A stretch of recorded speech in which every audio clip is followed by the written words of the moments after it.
শ্রী শ্রী ঠাকুরের চুলদাড়ি কাটতেন বিশ্বম্ভরদা। বিশ্বম্ভর নাপিত বলে আশ্রমে সবাই জানে।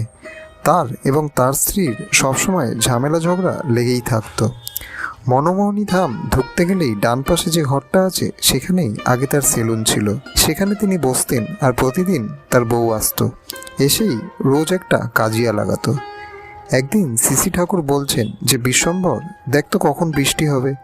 তো বিশ্বম্ভরদা বেরোলেন। বেরিয়ে আকাশ খুব ভালো করে নিরীক্ষণ করে বললেন, ঠাকুর মনে হচ্ছে বিকেলে হবে। বলে তো দিলেন, আর বিকেলেই পরমদয়াল ইচ্ছে করলেন, বিশ্বম্ভর বলে দিয়েছে যা বৃষ্টি পড়, বৃষ্টিও পড়ল।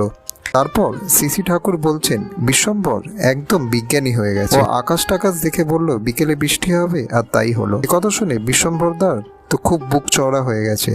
আরে পরমদয়াল বলে দিয়েছেন আমি বিজ্ঞানী। পরের দিন এবার যথারীতি তিনি চুলদাড়ি কাটছেন সেলুনে।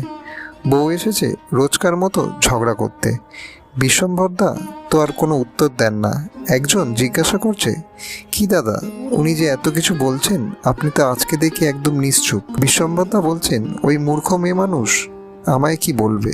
আমাকে ঠাকুর বলেছেন বিজ্ঞানী, ওই মূর্খের সাথে আমি কি কথা বলবো?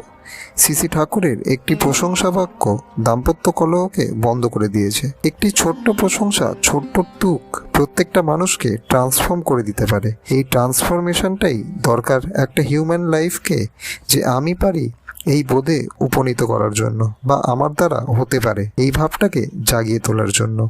ঠাকুর সম্পর্কিত আরও ইষ্ট প্রসঙ্গ শোনার জন্য এই চ্যানেলটিকে অবশ্যই সাবস্ক্রাইব করে রাখুন।